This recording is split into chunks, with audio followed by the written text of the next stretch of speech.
So, ironically enough, my friend, I'm going to start today's show with a brief story that I know you will enjoy. Sure. So, I got a call from a woman who wanted to put a food forest in a part of Malibu right on a river. I think it's called Surfer's Cove. Beautiful place. So she calls me up. I said, all right, well, probably what makes the most sense is I look at the site, try to understand, what your needs are, probably take some soil samples. So I drove down there last week. I looked around, and basically what it is an old floodplain that as man started to develop the area, they brought in a tremendous amount of fill, compacted it down, built buildings, parking lots, developed it.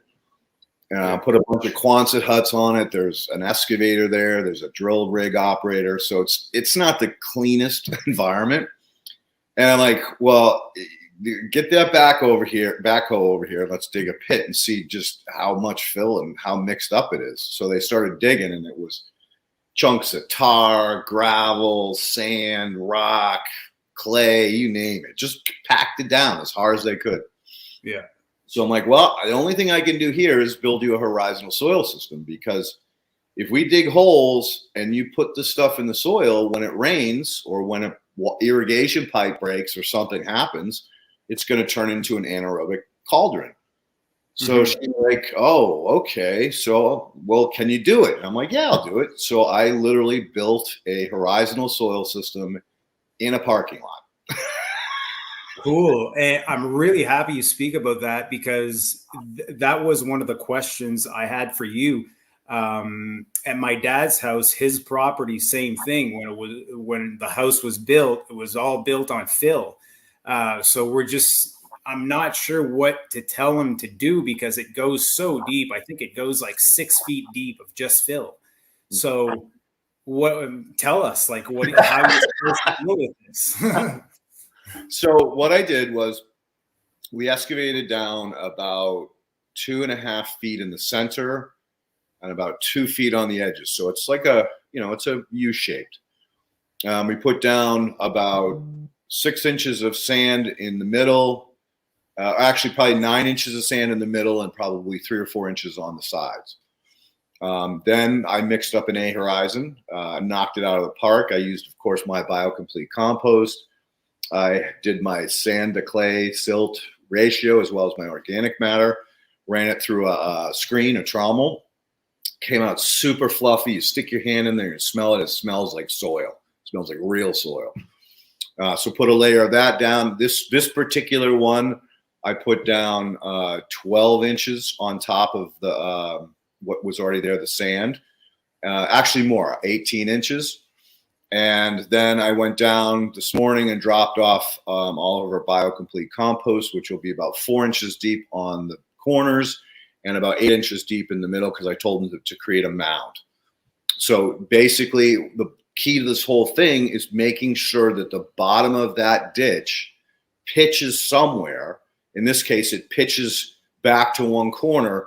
Then when the drill rig guy moves out of that spot, they're going to trench horizontally across that parking lot out to the river. So anytime we have excess rain like we did last winter, or again, an irrigation pipe, something like that breaks, the water will go through the A-Horizon into the E, and the E will just move it right out away. So as long as you're pitching the trench and giving that water a place to go, you have no worries whatsoever. And I just did this at another job down in Irvine. Now, in Irvine, it was even worse. Irvine was a paved parking lot where they just cut squares out where they wanted to put a tree, and they dug it out. So it's all road base. Threw in a little soil, threw in a plant, a very expensive olive tree, like $15,000 a piece. And of course, the trees weren't doing great, and they wanted to save water. So they hired me to go down there. And what I did was basically a restoration. So we scraped back the soil till we got the feeder roots, scraped a little bit more underneath there, put in BioComplete compost, chips over the top. Of course, the irrigation was under the chips and on top of the compost. Went back 3 months later. Of course, my biological assays were just going up, up, up. Trees are looking healthy. We saved 70% water. That's huge in Southern California. And we have earthworms after 3 months. Wow. I was under the impression that to do it properly, you had to dig till you get to the horizon and you build up from there. But you're saying that you can build your horizontal system on top of fill. Yep. And that fill will go back to soil eventually as the biome. Another impression that I had was that the fill would eventually suck in all this work that you did. But no. Nope. Opposite. Okay.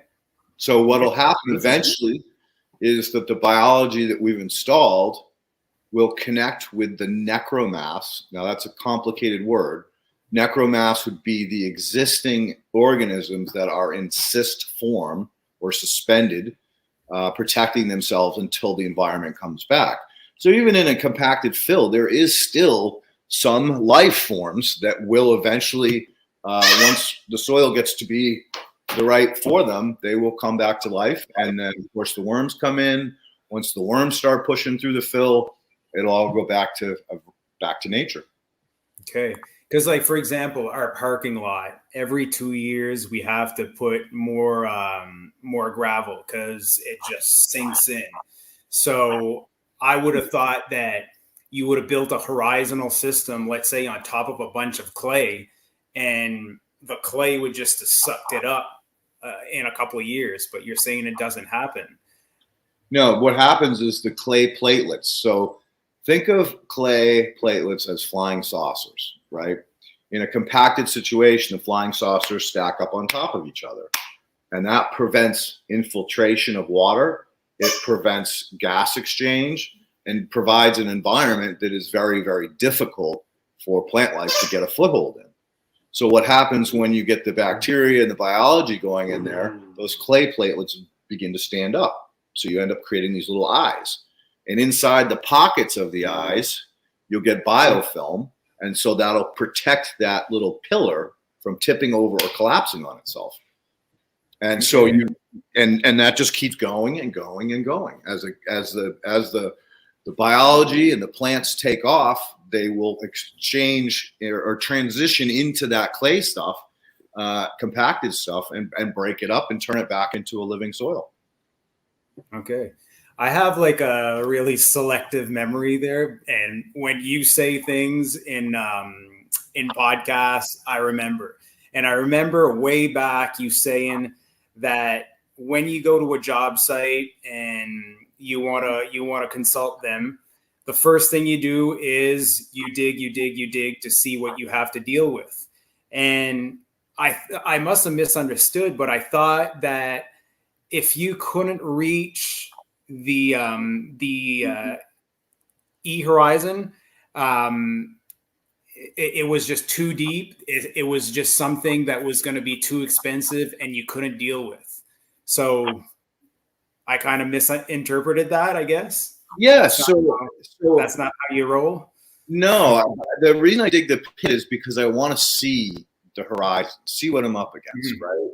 Mm-hmm. But the E horizon or the alluvial horizon or the aquifer, whatever you want to call it, you can reestablish that. So think about like a disaster, an earthquake, right? You have plates shifting. Well, everything got screwed up, right? But eventually over time, nature comes back in, rains fall, streams start to fill up or create new rivers and streams and lakes based on the geography of what just happened.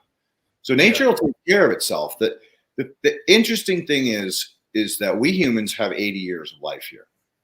Like if we lived to 5,000 years old, we'd be in a lot less of a rush to turn our dirt into soil.